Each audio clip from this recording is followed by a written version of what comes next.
Bom dia a todos. Meu nome é Marcos Vilanda, eu sou médico internista em Recife e temos a honra aqui de receber hoje o Dr. Luiz Duarte Costa.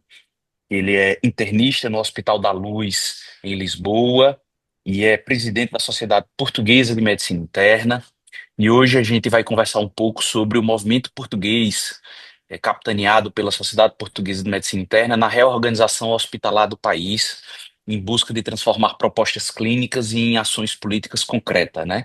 A Sociedade Portuguesa de Medicina Interna é uma sociedade bem madura, né? Muito forte estruturadamente, tanto do ponto de vista científico quanto político, e tem sido driver de mudanças políticas aí em Portugal.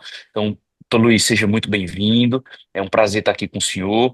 E após 30 minutos aproximadamente aí de uma conversa com o senhor, nós estaremos abrindo para os debatedores. Vai ser o doutor Gibran Frandaloso, do Paraná, médico internista no Paraná, o doutor Magalhães, também do Paraná, e o doutor Guilherme Barcelos, do Rio Grande do Sul.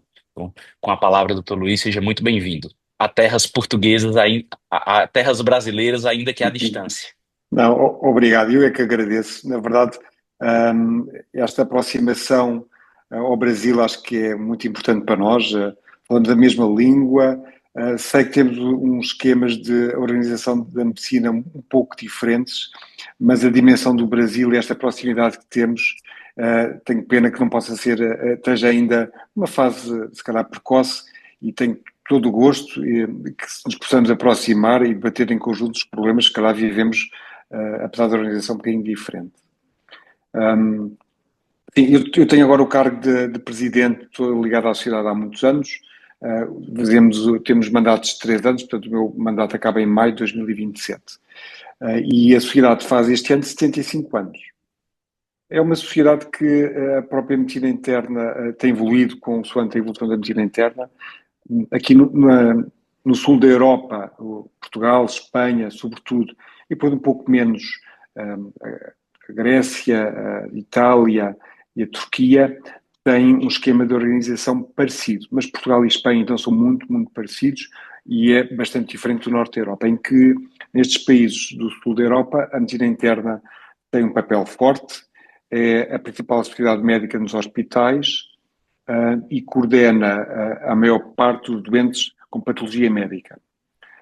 Houve, ao longo dos anos, sobretudo ali nos anos 80, 90, um período de crise que teve a ver com o aparecimento das várias especialidades médicas, como a gastro, a cardio, a endocrinologia, que tiveram,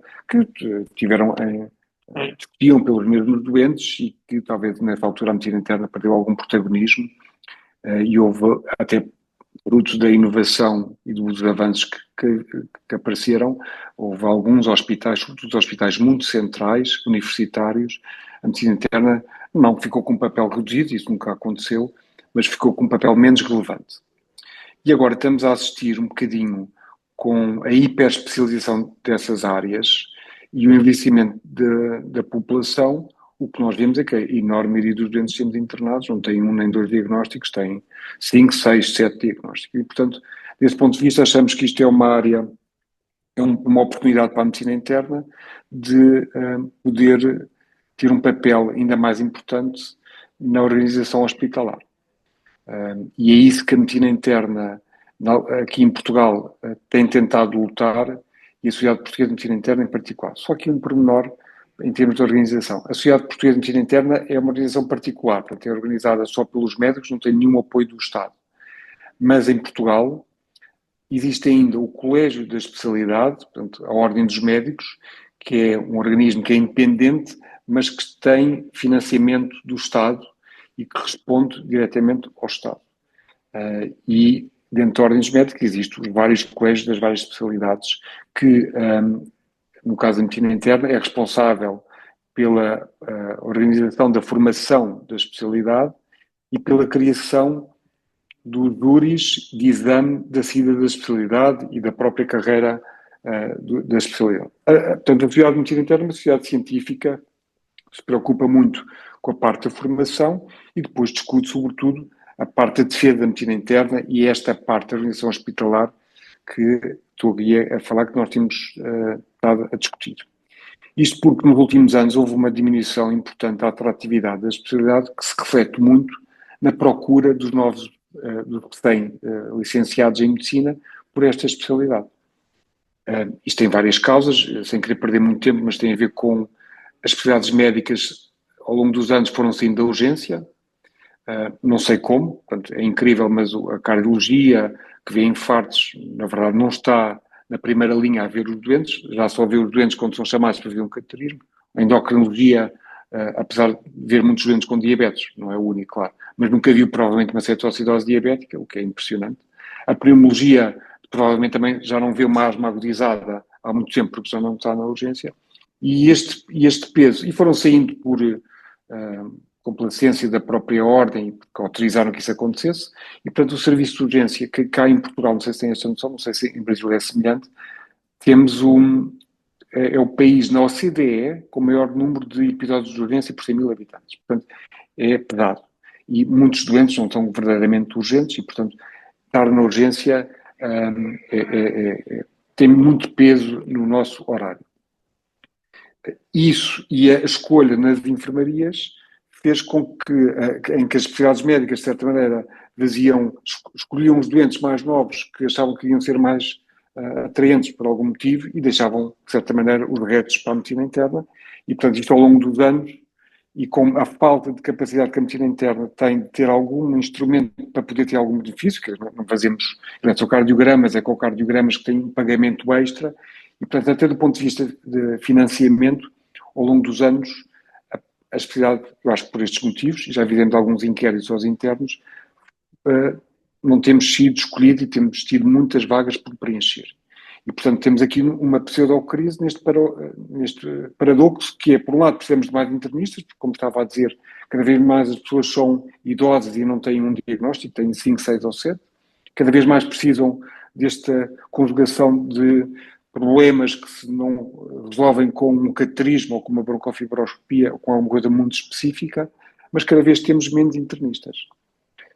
Por outro lado, aqui para juntar à problemática e com esta particularidade em Portugal de termos uma urgência sobrelotada, há uns anos, há um ano, começou agora em janeiro, apareceu uma especialidade nova que ainda não resolveu nada, claro, mas que nos obriga um bocadinho a pensar a forma como a medicina interna tem-se organizado. Portanto, e por tudo isto, um dos objetivos das últimas direções e desta minha também tem sido tentarmos pensar em conjunto e com os exemplos que também já temos, sobretudo da Espanha, que, como vos digo, é muito parecida connosco, como é que nós nos devemos organizar enquanto especialidade, enquanto serviço e enquanto estrutura hospitalar, e para tentarmos pressionar quem toma as decisões, obviamente não somos nós, nem sequer é a Ordem dos Médicos, é o Ministério da Saúde. Portanto, o que temos feito é grupos de trabalho para tentar definir 3 grandes grupos, por um lado. Por um lado, a certificação dos serviços, e a Sociedade Espanhola tem um trabalho muito bem feito e bem publicado no site deles, acho que se calhar vale a pena conhecerem, para também dizermos aos diretores de serviço como é que nós achamos que se devem organizar. A ideia é, e isto depois reflete-se também com o outro grupo, que é a própria reorganização hospitalar, que depende do próprio Ministério, porque vai implicar nas outras especialidades. Ou seja, defendemos que haja um grande departamento de medicina, em que haja, que não tem que ser um internista a liderar, mas talvez faça sentido que assim fosse, que tivesse organizado por áreas de patologia. Isto, obviamente, não é uma ideia inovadora nem nossa. Há alguns hospitais do Norte da Europa já são assim, mas mantendo o núcleo da especialidade. Então, é óbvio que as especialidades não vão deixar de existir, gastroenterologistas, cardiologistas, internistas, nefrologistas, por aí fora, mas ter um grande departamento em que poderíamos depois, em algumas áreas particulares, organizados. Estou-me a lembrar da insuficiência cardíaca, do AVC, da doença inflamatória do intestino, da patologia respiratória, o que fosse, organizadas, portanto, um grande departamento por unidades hiperespecializadas e em conjunto funcionassem desta maneira. Isto permitia resolver alguns problemas que temos cá em Portugal. Primeiro, temos situações às vezes ridículas, que é a medicina interna está sobrelotada com macas nos serviços, com camas noutros serviços, e existirem alguns outros serviços de especialidade que estão com vagas com camas vazias. Uma situação completamente ridícula. Por outro, por aquilo que estava a dizer, não há nenhum doente puro, não há nenhum doente puro da cardiologia ou de outra especialidade qualquer. Isso, e por outro lado, em termos de eficiência, nós conseguiríamos que alguns doentes que estão nos hospitais à espera de um ecocardiograma, de uma colonoscopia, que tem um ridículo às vezes acontecer em vários dias ou até semanas, nós podemos optimizar o trabalho técnico de algumas especialidades. Claro que para nós conseguirmos isto, para já temos que planificar, temos que ter o acordo dos vários diretores e até da ordem dos médicos que aceite que isto seja assim, sem querer perder muito, porque depois tem outra implicação na ordem dos médicos, é que para termos os serviços, para terem idoneidade formativa, para poderem receber internos que depois mais tarde sejam considerados especialistas, os colégios ainda está, de um modo muito antigo, preso ao número de camas por serviço. Alguns hospitais em Portugal, nomeadamente aqui em Lisboa, o hospital onde eu trabalho, que é um hospital privado, já ultrapassou isso, é o número de doentes que vê. Um serviço de cardiologia que vê 5 doentes por dia não é um serviço, certo? Portanto, faz sentido que se perceba que tenha que ter algum número para demonstrar trabalho. Mas, como estava a dizer, os serviços ainda estão presos ao número de camas, em que tem lá uma placa, esta cama é da cardiologia. Isso não faz sentido nenhum. Mas pronto, é isso que estamos aqui a tentar debater e demonstrar a quem toma decisões que esta organização, por um lado dos serviços de medicina interna, mas também toda a estrutura hospitalar deve ser muito diferente. E temos algumas ideias, como digo, felizmente hoje em dia ninguém inventa a roda e há muita coisa publicada que temos aproveitado, nomeadamente com a sociedade espanhola, que é muito parecida connosco. E o terceiro grupo é arranjarmos uma maneira de poder haver uma diferenciação positiva para os internistas. E dito de uma forma clara, pagarem-nos melhor pelo trabalho que fazemos. Porque não é legítimo nós termos um cardiologista ou um gastroenterologista que recebe muito dinheiro por um exame técnico, que tem, às vezes, pouca relevância para o benefício do doente, e ter um internista de plantão a salvar vidas e que não recebe mais nada por tratar isso, não é? E ainda estar de serviço à noite, aos fins de semana, por aí fora. Claro que, como percebem, mudar isto é muito complicado, porque quando vamos falar com os políticos, eles dizem-nos todos que sim, dão-nos uma palmadinha no ombro e dizem, pois sim, nós damos muita importância, vocês são muito importantes, mas depois quem paga, o dinheiro é que manda e, portanto, a coisa segue como sempre e nada acontece. Portanto, estamos aqui quase no limite que nós achamos que se nós depois nos organizarmos e demonstrarmos e darmos uma solução de alterações, se isto não acontecer nada, já temos que partir para a luta. Mas o que estamos então a organizar, até porque percebemos que para nos pagarem melhor tem que haver uma contrapartida para quem paga, de arranjar um sistema de incentivos por produtividade e por resultados. E, novamente, aqui também não é preciso inventar a roda. Há já muita coisa bem descrita, nomeadamente nos Estados Unidos, em que se consegue identificar critérios clínicos de qualidade e de produtividade para pagar melhor aos médicos por melhores resultados. Isso também é um trabalho interessante, também temos estado a desenvolver em conjunto para depois apresentar, espero que até ao final do ano, qualquer coisa ao Ministério da Saúde.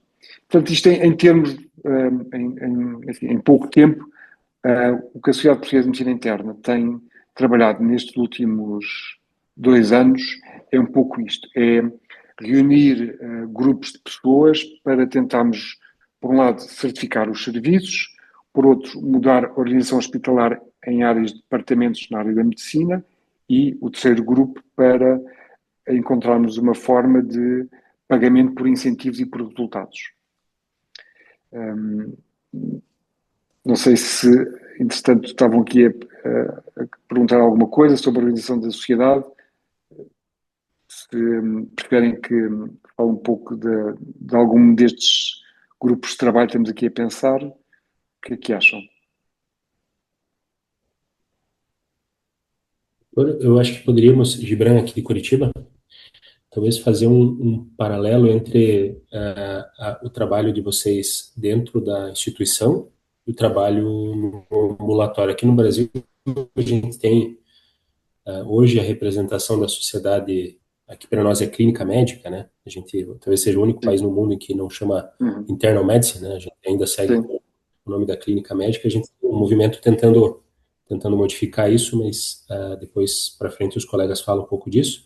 E a gente hoje talvez tenha, dentro do nosso ambiente da medicina interna, um modelo muito parecido com vocês. Então, eu acho que o nosso principal local de trabalho hoje do médico internista no Brasil é o hospital, né? E a gente tem aqui uma tentativa de cruzar a medicina interna com a medicina hospitalar no modelo americano de ser ali da Hospital Medicine. A gente tem trabalhado bastante com essa perspectiva. E também temos uma liderança grande ainda, principalmente dentro do Sistema Único de Saúde, de medicina ambulatorial, né? Hoje a nossa sociedade tem perto de 58 mil membros inscritos aqui no Brasil, então hoje talvez a maior sociedade médica no Brasil, né? Acho que compete ali com a cardiologia, como em quase todos os lugares no mundo. Então talvez essa posição de vocês de como se estão se organizando dentro do ambiente hospitalar versus o pós-alta, eu diria, né? O pré, o pós, a linha de cuidado do paciente complexo. Eu gosto bastante do posicionamento do American College, que ele coloca que o internista é um médico de complexidade, né? Então, onde tem paciente complexo, é ali que o internista está, que foi exatamente o que o senhor colocou. E como valorizar isso, né? Como separar preço de valor, né? Que a gente precifica o fee for service, né? Mas muitas vezes a gente precisa melhorar a valorização, e como melhorar essa valorização é um ponto que ainda para nós não é tão simples assim. Tem vários modelos rodando, né? Tentando melhorar isso, mas ainda nada muito bem estabelecido. Então, talvez colocar um pouquinho mais essas questões de como vocês têm perseguido a valorização dentro do hospital, e que eu acho que para nós vai ser muito educativo, assim. Aqui a gente tem uma questão que é muito interessante, que é a formação do médico, teoricamente, dentro da lei do SUS, ela passa pelo próprio sistema, né? Embora nós também soframos de uma especialização precoce, né? A nossa sociedade ela foi formada ao longo do tempo por especialistas, e o especialista sai da faculdade já com uma aura muitas vezes maior do que ele de fato merece, né?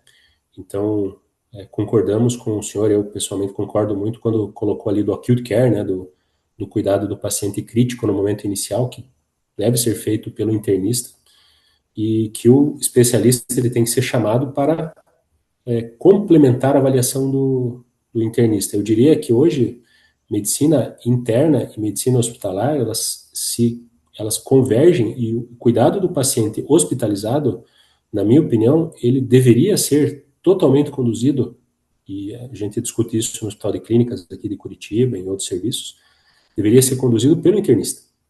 Então, a gente entende que o internista é o médico mais capacitado para conduzir o paciente de alta complexidade, e aí o especialista é chamado quando a avaliação de custo-benefício e de realmente valor para o paciente vai implicar num procedimento muito específico, mas depois de uma avaliação complexa, levando em consideração risco quaternário e outras questões ali, antes de simplesmente decidir por um fee for service, que é muitas vezes o que acontece na prática. Então, essa complexidade da gestão e da condução clínica do caso, na minha concepção e dos colegas aqui, ela tem que ser conduzida pelo internista.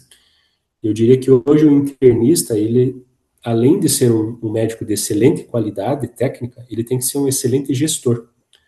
Tanto gestor da sua unidade, quanto gestor da instituição onde ele trabalha. Então, advogamos sempre porque as cadeiras do hospital sejam cada vez mais de posições de internistas. Internistas que também fazem especialidade, mas que não esqueceram que são médicos generalistas, né? Que são médicos que cuidam do todo. E o todo aqui, o todo do paciente e o todo da instituição também. Eu vou aproveitar e colocar mais uns pontos que eu tinha separado, que depois eu deixo a palavra para os colegas. Então, hoje, para nós aqui, uma das lutas, depois o Marcos talvez navegue um pouquinho por isso, é a gente tentar juntar a nossa linha de medicina interna, que passa muito pela parceria com o Colégio Americano de Clínica Médica, com a nossa Sociedade Brasileira de Clínica Médica, que é, como eu citei, bastante expressiva. A importância do médico internista ali em linhas de cuidado, né? Eu diria que hoje o cuidado pós-alta precoce, ele deveria ser o step down, ele devia ser feito pelo médico internista, né? Então, step-down units, eu acho que são pontos importantes para o médico internista. A transição de cuidados, unidade de pronto-socorro, unidade de terapia intensiva para a unidade de internação, né? A saída, muitas vezes é uma saída quebrada, a gente tenta melhorar isso.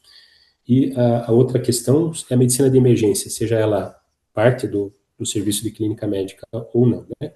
Eu acho que essas linhas de cuidado, essas linhas têm que fazer parte da formação da medicina interna. A departamentalização que o senhor citou, para nós também é uma realidade, né? E na nossa concepção, o departamento de medicina interna tem que ter abaixo dele as cadeiras, né? Embora isso ao longo do tempo foi perdido, as cadeiras ganharam muito mais importância do que a medicina interna.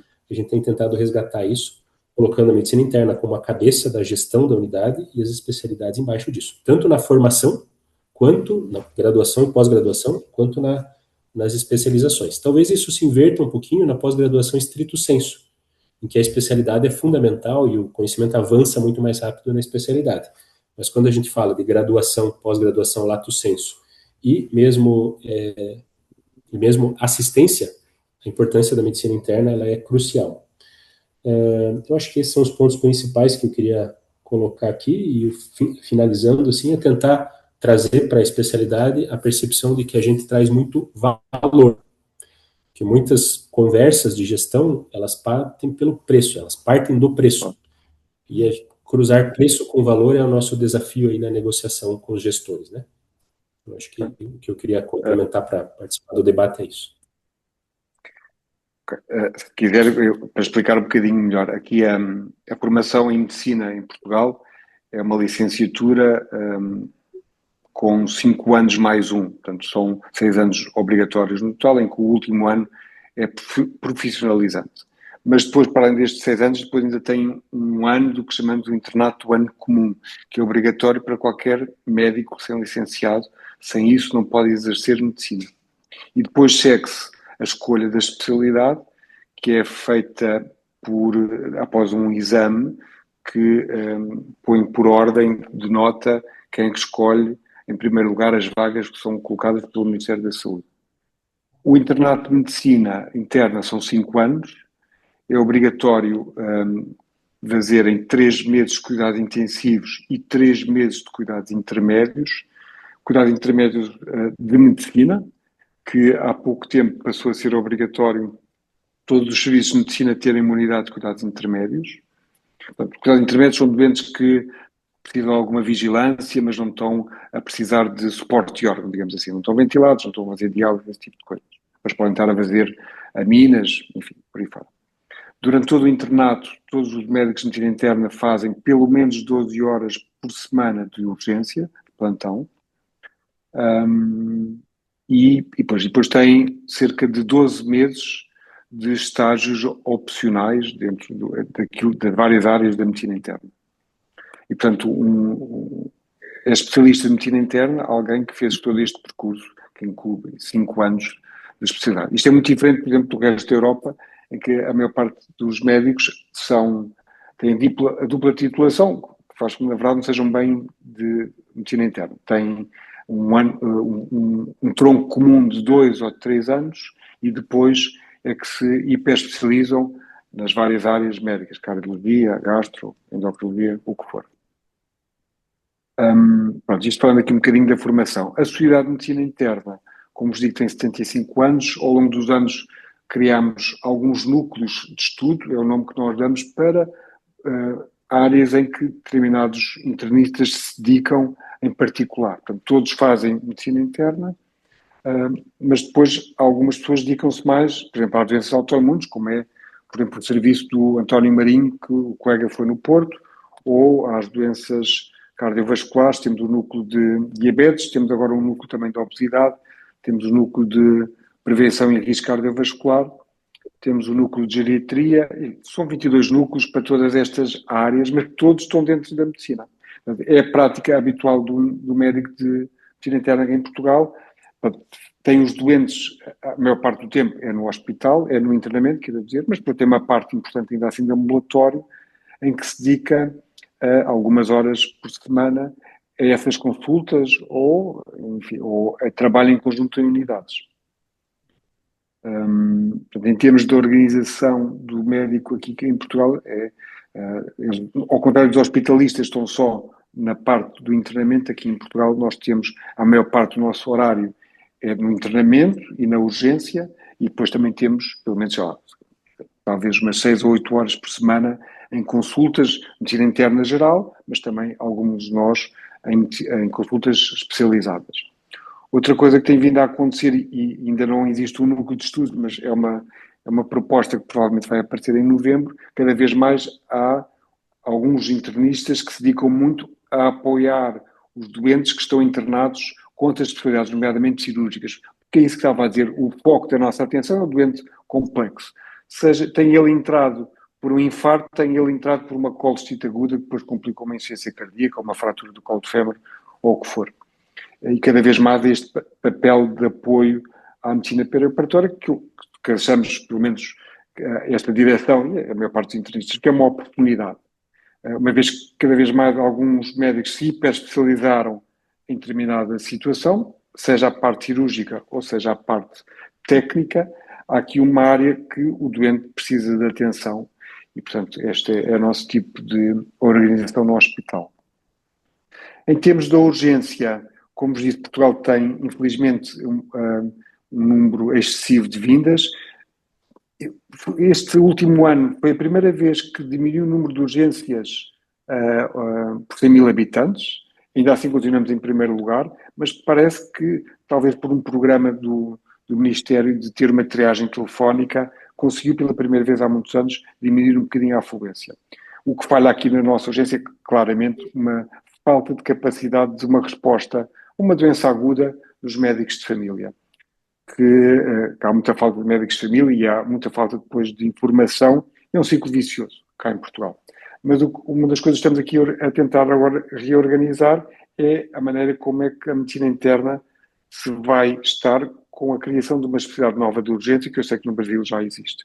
O que nós defendemos é que aquilo que nós chamamos o SO, ou Sala de Observação, não sei como é que se chama aí no Brasil, que é quando os doentes entram na urgência, temos duas grandes áreas, claro, os balcões, os doentes menos graves, que achamos que devem então ser vistos por, enfim, se calhar alguns deviam ser vistos pelos clínicos gerais, mas se calhar essa nova especialidade de urgência, e depois os doentes que estão no que chamamos o SO, que estão monitorizados, estão a fazer algum tratamento, algum mais graves, que é um pré-internamento, se calhar, deviam estar com a medicina interna. Então, nós achamos claramente que não podemos sair da urgência porque 95% dos doentes entram por essa porta. O que é que eu lhes queria aqui dizer um bocadinho mais? Pronto, esta referência dos hospitalistas foi um ponto importante, porque ajudou-nos a mostrar que em todo o mundo, nomeadamente nos Estados Unidos, houve também esta necessidade de dar valor ao médico gestor do doente complexo. E isso foi importante para nós, para darmos o exemplo dos Estados Unidos, que a nível mundial é muitas vezes bem visto, e enfim, também tem outros problemas, de como podemos ser mais eficientes, como é que podemos trazer maior valor em saúde para os doentes. E é muito isso que temos estado agora aqui a trabalhar e a tentar organizar. Muito bem, então, Luiz. Eu queria compartilhar um pouquinho também de como a especialidade é vista no Brasil e saber como é que vocês são vistos aí em Portugal, né? Então, porque a pergunta que sempre vem é assim: com a existência da emergência, com a especialidade de emergência, a especialidade da terapia intensiva, as subespecialidades cardiologia, reumatologia, nefrologia, neurologia, o que é que sobra para a medicina interna, né? Então, vai existindo essas fragmentações e a medicina interna ela vai perdendo a sua identidade. E aqui no Brasil, a nossa impressão é que a maior crise é de identidade. Então, os gestores, né, os gestores do Sistema Nacional de Saúde, que aqui a gente chama de SUS, o Sistema Único de Saúde, eles não enxergam o que é que o médico internista deve fazer, qual é o papel do médico internista dentro do Sistema Único de Saúde, né?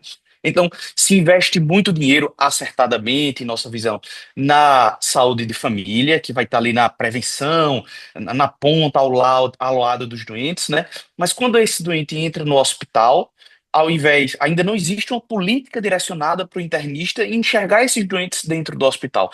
Então, o sistema de saúde ainda prefere que você tenha 5 médicos, 5 especialistas acompanhando um único doente, do que você ter um médico só que entende de complexidade acompanhando, colocando de lado a eficiência e a economia, né? Então, o trabalho da gente aqui no Brasil tem sido de ensinar os gestores o que é que a medicina interna faz, a despeito dessa enorme divisão com subespecialidades que têm os seus papéis, são importantes também, né? Claro, E é claro que isso também passa pela remuneração, porque a partir do momento que você paga claro, uma fortuna para colocar uma prótese de joelho e claro, se paga muito pouco para manejar um doente crítico, fica desinteressante. O estudante não procura claro, essa especialidade porque é muito mais sim, entre aspas, né, claro, colocar uma claro, prótese do que manejar um doente complexo e manejar ele a claro. posteriori no ambulatório, né? Então, o nosso desafio tem sido assim. Tentar ensinar os gestores, tanto da rede pública quanto da rede privada, porque a gente aqui no Brasil também tem uma rede privada forte, né? A rede Uhum. privada, é claro, que olhando a economia já saiu na frente, né? Então nós temos vários serviços hoje formados só por medicina, só por internistas, porque a rede privada faz conta mais fácil do que faz a rede pública. E o nosso Igual. desafio tem sido entregar a nossa identidade para os gestores. A minha pergunta para o senhor é: como é que os internistas têm sido vistos aí em Portugal? Existe uma política direcionada para o internista, no sentido de a valorização do médico, pelo menos dentro do hospital? A gente sabe que a gente faz muito mais coisas, né, na emergência, aqui no Brasil ainda na UTI bastante, sobretudo no ambulatório, mas como é que tem sido esse diálogo com a administração? Existe o reconhecimento dessa especialidade, e uma tentativa de política para construir o papel do clínico dentro do hospital? Quer dizer, em conversas particulares, os gestores e os responsáveis, os presidentes do Conselho de Administração, tratam-nos muito bem e achamos que somos fundamentais. Eu tenho ideia, eu já não tenho certeza absoluta deste número, mas que dentro dos doentes médicos, no hospital, não estou a falar dos doentes cirúrgicos, 40% das altas vêm da medicina interna. 40% das altas. E, portanto, é o maior serviço dentro das áreas médicas, é em todos os hospitais o maior serviço. Claro que nos hospitais muito centrais, universitários, há muitos serviços. Nos hospitais mais pequenos, mais distritais, a medicina interna tem um peso maior.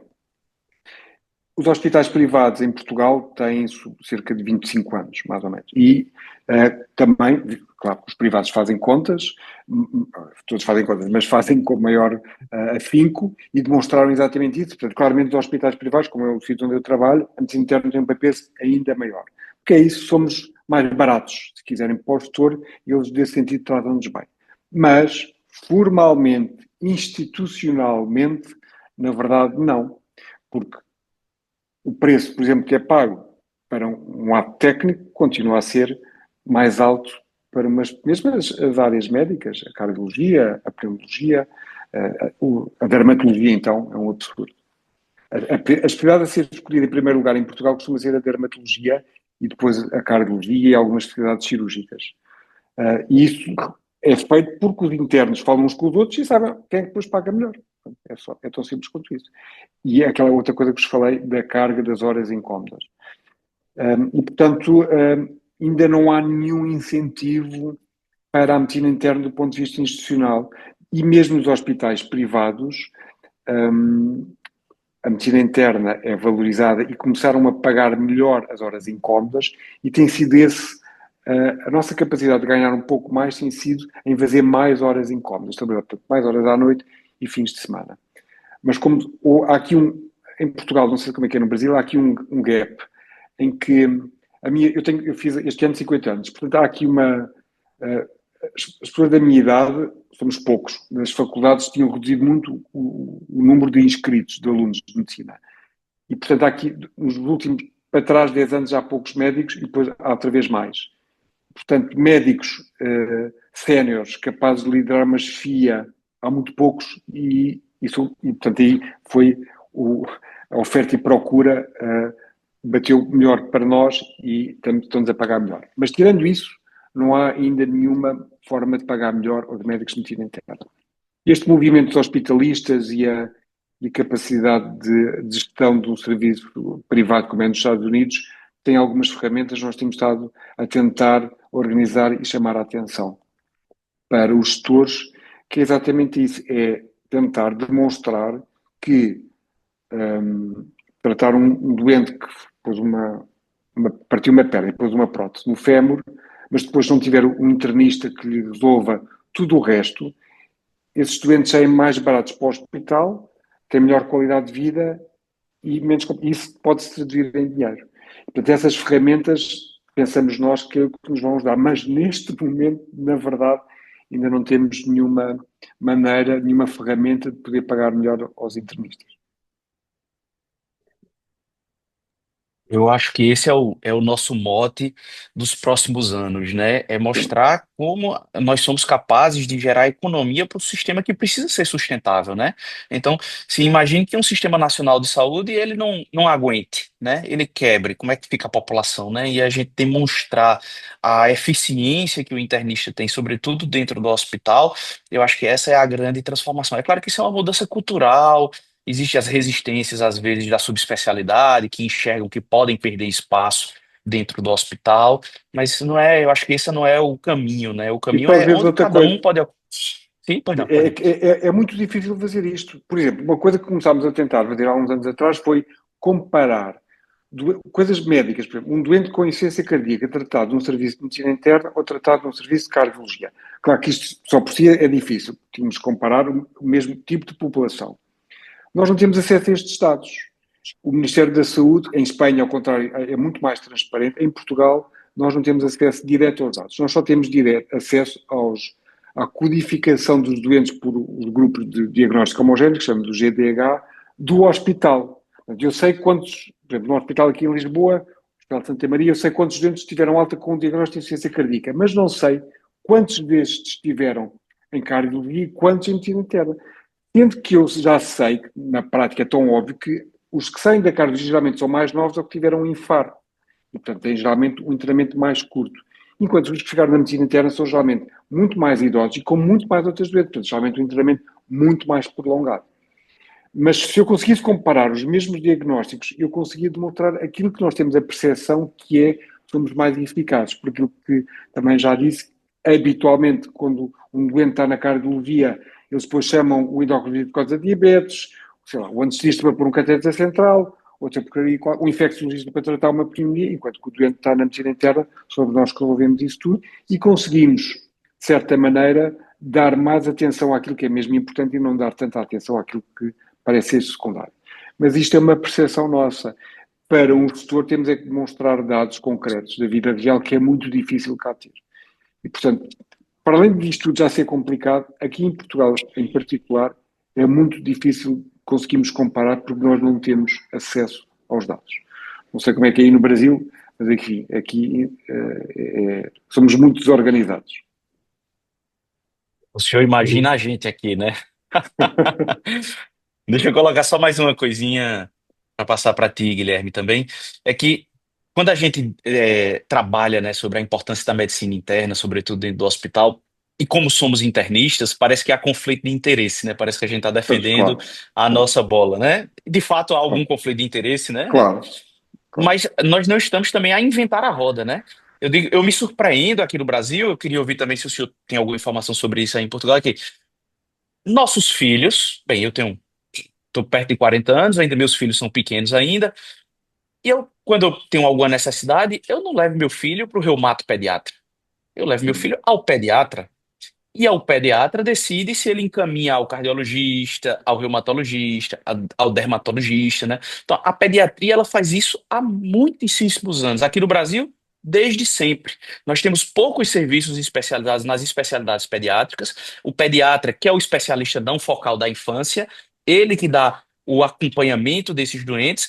E a sociedade respeita esse profissional, o sistema de saúde reconhece o papel da pediatria nesse manejo e a própria subespecialidade se enxerga como o cardiologista pediátrico, ele se enxerga antes como pediatra e depois Uhum, como cardiologista pediátrico, né? Então, o que a gente está propondo não é, a gente não está inventando a roda, né? A gente tem outras claro. especialidades não focais que já agem dessa forma, com foco no especialista não focal, mas na medicina do adulto a gente não consegue fazer isso ainda provavelmente por uma questão cultural, de desenvolvimento das especialidades Pois, aqui no Brasil. Como é, não sei se o senhor sabe, claro, né? O senhor trabalha na medicina, mas a pois, pediatria aí também é assim?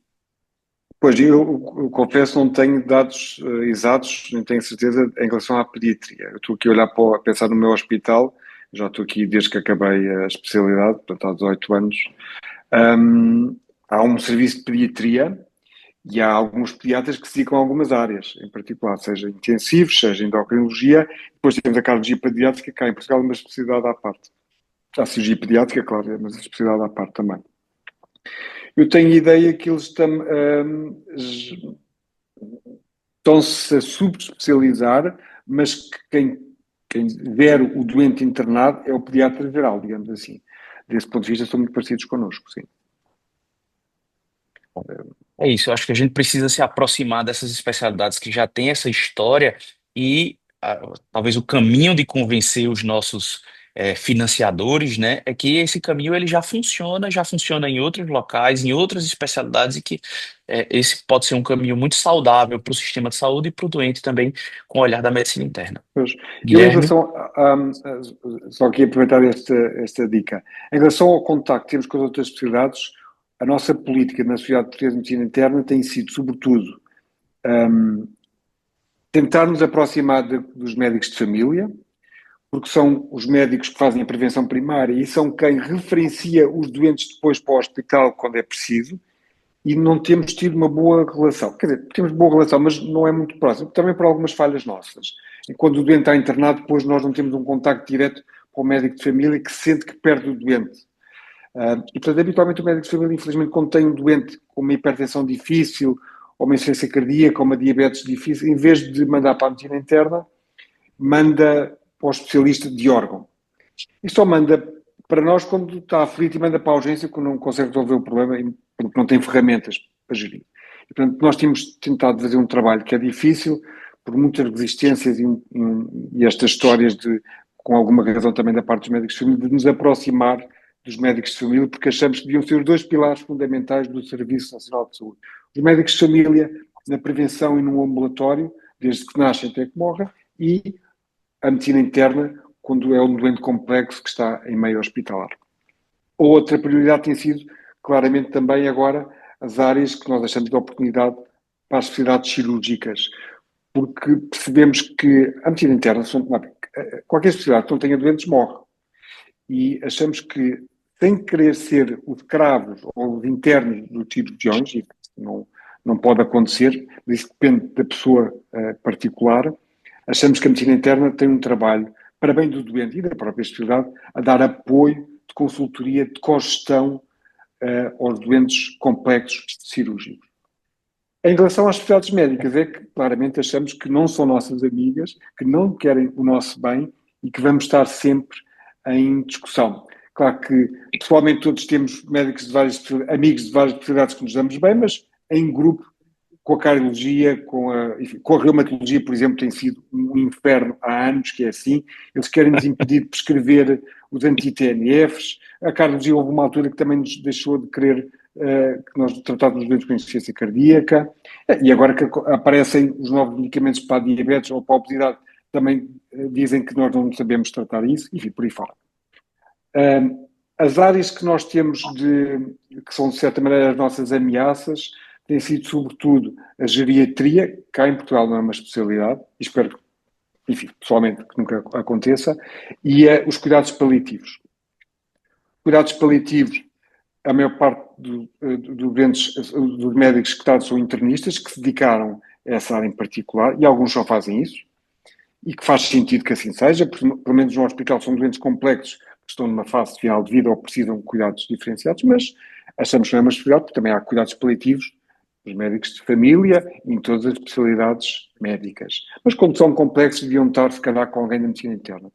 A geriatria, um bocadinho essa nossa filosofia. Há cada vez mais doentes idosos, mas os doentes idosos podem, quer dizer, pela idade não definimos um problema. Há doentes de 90 anos que estão ótimos e há doentes de 70 anos que estão péssimos.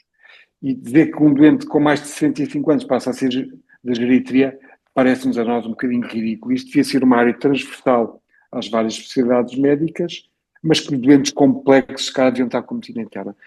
E, portanto, tentar frenar um bocadinho estes movimentos, na maior parte das vezes até dos próprios internistas que se dedicam a essas áreas, tem sido complicado. Ao fim e ao cabo, o que nós temos feito, e achamos que estamos a fazer bem, é os núcleos. Nós temos o núcleo de geriatria, temos o núcleo de cuidados paliativos. Achamos importante ter esse núcleo, porque se não lhes damos esses núcleos, essas pessoas vão querer ter uma especialidade à parte para se definirem protocolos específicos, até carreiras específicas, unidades específicas. E, portanto, tentar, à partida, dar-lhes a importância que merecem. E ter num grande departamento achamos que é muito importante para não perdermos também essa área. Quer dizer, é óbvio que eu tenho aqui um conflito de interesses, porque trabalho na Sociedade Portuguesa de Medicina Interna, mas achamos, na verdade, que deve ser assim. Ninguém consegue abarcar todo o conhecimento, mas ter uma visão global do doente e depois dedicarmos a algumas áreas em concreto, continuo a achar, mesmo nos dias de hoje, ou até cada vez mais nos dias de hoje, faz todo sentido. Queria fazer dois comentários rápidos. O Luiz deixou claro a dificuldade de Portugal, a dificuldade deles de demonstrar valor para buscar essa valorização. E a gente tem isso aqui também.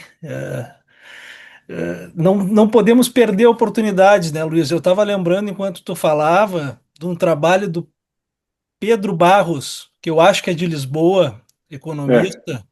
Sim. Em 2007 e 2008, ventilou dados muito impactantes de economia nos hospitais portugueses a partir do número deles de generalistas, né? Quanto mais generalistas nos hospitais, mais economia. Esse trabalho E, foi pedido por nós, pela medicina interna. Lamentavelmente não foi publicado, né? Então eu estava. É porque o Pedro Barros é um economista aqui da Universidade Nova de Lisboa e está muito próximo dos nossos congressos.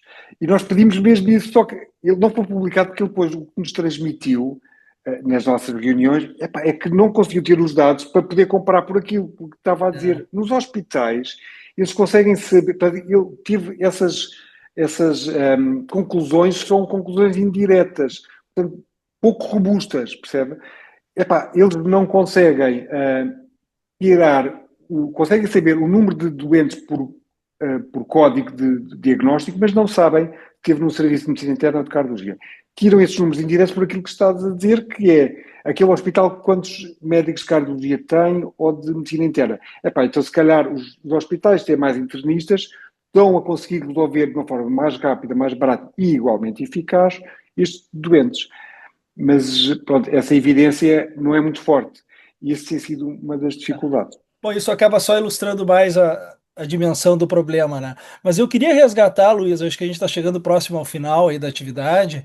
Eu queria resgatar rapidamente os esforços de vocês junto ao Ministério da Saúde, a outras instituições governamentais, que me parece muito relevante nos Estados Unidos, através da Society of Hospital Medicine, ele tem sido bastante efetivo e a gente seguido vê representantes da medicina interna no Congresso ou em outras instâncias governamentais.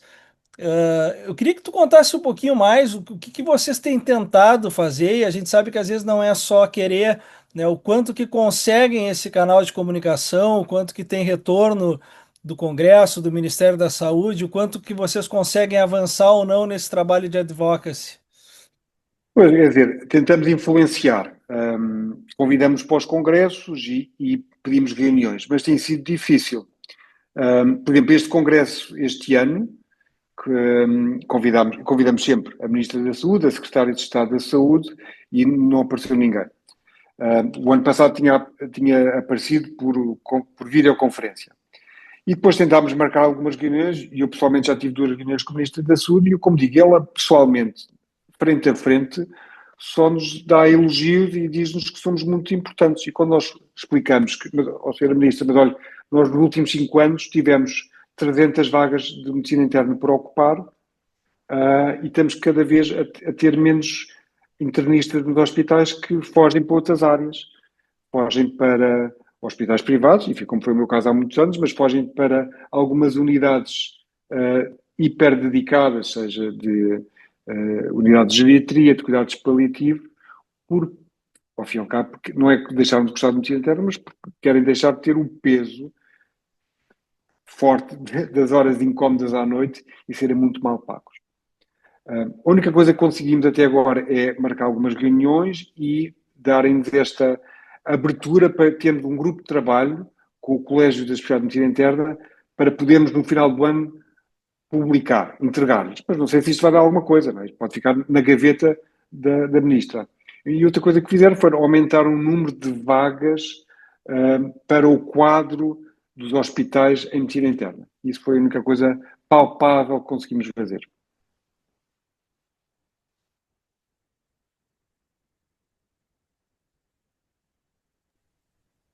Tá bem? Eu acho que a gente, se aproximando do fim, podia abrir para quem mais quiser. Tem outros participantes aqui. Se quiser fazer perguntas, pode ser também. Que o Lucas está aí.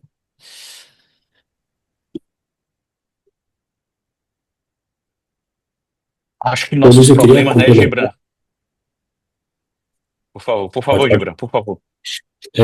Talvez uma experiência, o senhor estava comentando ali da iniciativa da emergência, né? Então, aqui a gente tem especialidade de emergências desde 2016, também não tem muito tempo, né? Nossa sociedade clínica médica tem 32 anos, aí não é uma sociedade, 37 anos, não é uma sociedade tão experiente quanto a de vocês, estamos no começo ainda, e a de emergência tem 16 anos. Aqui a gente montou serviços de medicina interna, tanto em hospital público, totalmente público, quanto público-privado e autarquias, né? E como a gente estruturou depois a medicina de emergência? A gente deixou a sala vermelha e a sala amarela, que são os acute care daquele paciente potencialmente instável, para medicina de emergência. Então tem lá um emergencista que fica com a porta de entrada, que a gente chama, né?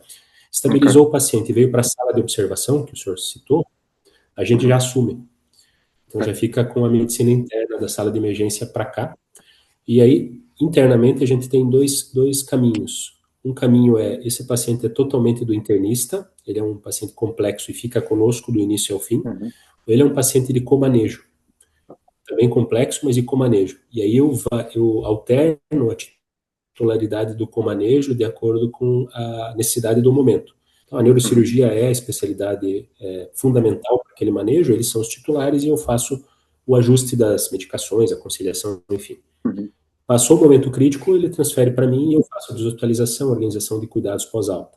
Então, isso tem funcionado de maneira bastante boa em alguns serviços, com alto fluxo e um N de pacientes. A gente começou lá 10 anos atrás com 8 leitos, hoje temos num dos serviços perto de 70 pacientes dia e no outro perto de 60 pacientes dia. A gente faz a gestão junto e a gente hoje trabalha em linha com a alta gestão do hospital, né? Eles nos envolvem nessa parte também para dizer, ó, vocês estão entregando adequadamente ou não, e isso tem funcionado bem. E aí o comanejo veio na esteira de cuidado por área geográfica.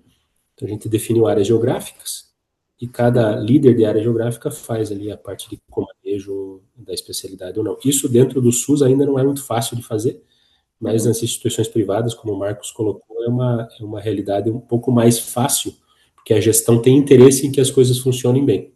E aí, aparentemente, eles enxergam mais valor do que na instituição pública, muitas vezes. Aqui eu compartilho também com o Lucas e com o Thiago, que estão nos acompanhando, que ainda a instituição pública parece que está um pouquinho atrás em perceber valor ao que a gente consegue produzir ali. Eu só queria fazer essa parte para dar um testemunho de uma das iniciativas.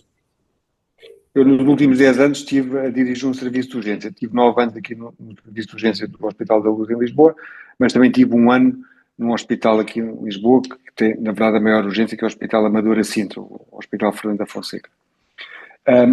As urgências em Portugal são organizadas, portanto, a urgência geral de adultos são categorizadas em 3 níveis: a polivalente, a médico-cirúrgica e a básica. A medicina interna, geralmente, e a especialidade de urgência cá em Portugal, abriu só as primeiras vagas agora em janeiro, portanto, ainda não tem tempo. A especialidade de urgência cá em Portugal vão ser 3 anos de formação, e pelo perfil do internado, temos a ideia que eles vão ficar, sobretudo com os balcões, mas é provável que eles também queiram ficar com a sala dos vermelhos, da sala de emergência. Mas depois, rapidamente estabilizados, eles hão de ir para o SO.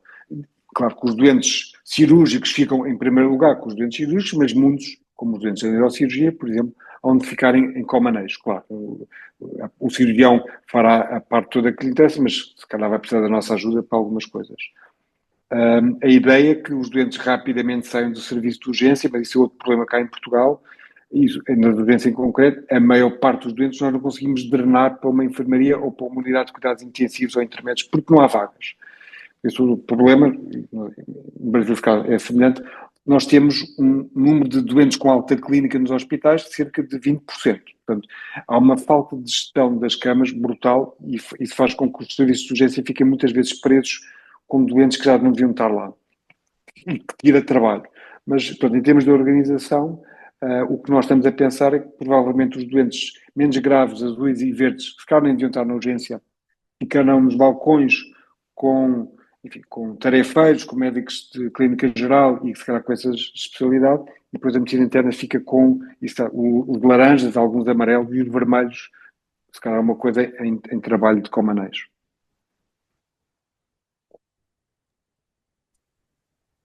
Acho que os nossos desafios são muito semelhantes, né? Tanto no Brasil quanto em Portugal. E a gente está conversando de centros também, grandes centros, né? Eu estou aqui em Recife, Pernambuco, os meninos estão aí no Rio Grande do Sul, no Paraná, que são grandes centros.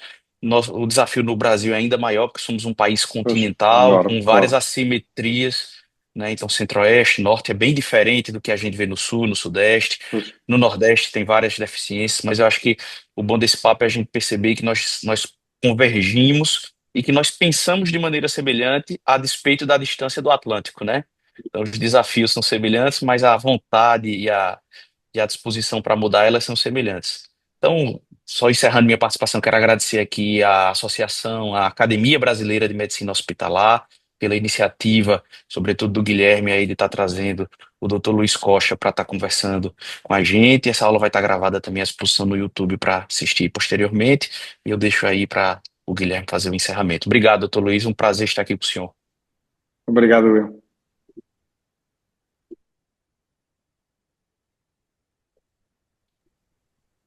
Eu acho que é isso, acho que a gente está se aproximando do fim pelo horário combinado e vai acabar não atendendo a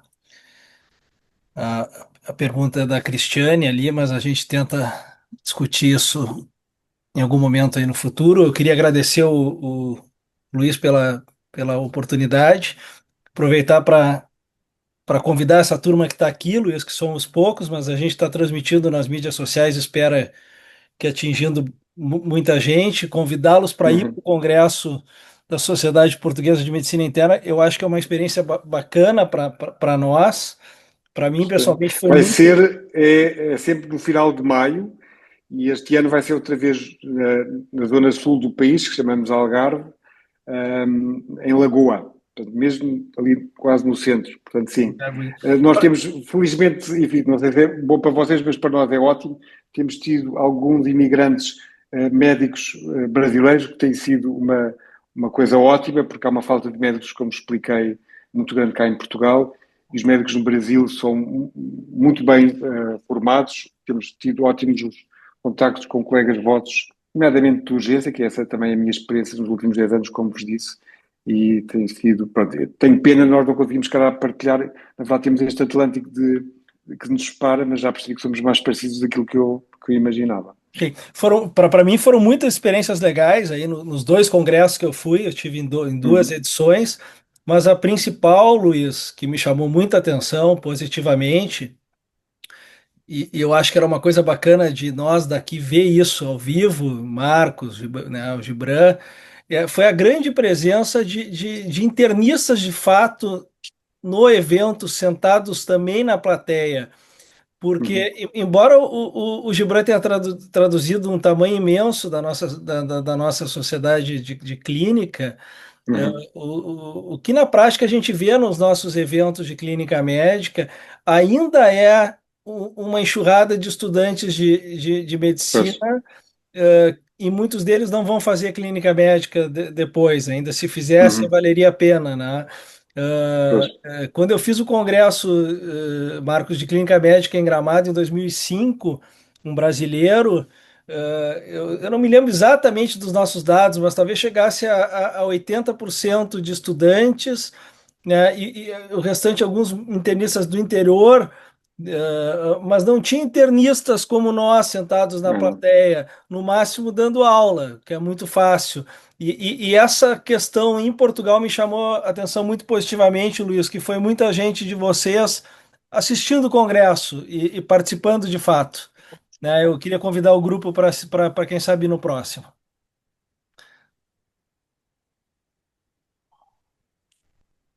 Aqui, Guilherme, ano passado, no Congresso Brasileiro de Clínica Médica, nós tivemos 55% de médicos. Acho que foi uma das primeiras vezes que a gente teve a mudança da relação estudante-médico. Claro que muitos médicos eram médicos residentes também, mas foi a primeira vez que a gente teve uma relação maior de médico do que estudante de medicina. Mas é um desafio Não, enorme. Mobilizar é, médico é um desafio, o né, doutor nosso, Luiz? sim, bem, assim, a nossa especialidade, a seguir aos médicos de família, é a maior especialidade do país e é, em termos da sociedade, é a segunda sociedade com o maior número de associados. Mas, quer dizer, nós somos um país muito pequenino, não é? Temos agora com a imigração 11 milhões, mas até há pouco tempo éramos só 10 milhões. O nosso congresso tem cerca de, não chega a 2 mil inscritos, mais ou menos. Mas, claro, não estão 2 mil ao mesmo tempo, mas todos os que vão são internistas ou internos da formação específica em medicina interna. É muito raro que exista um aluno, muito raro. Muito bom, vamos encerrar? Então tá. Um Perfeito, abração. Guilherme. Fica Um abração para Obrigado todos. novamente. Gibran, parabéns pelo teu aniversário, cara. Guilherme, Guilherme, todo mundo dá um sorrisão aí pra gente tirar o print da tela aqui. Sorrisão, beleza. Tchau. Um Obrigado. abração, Tchau. Gibran. Parabéns. Obrigado a todos. Abraço. Obrigado.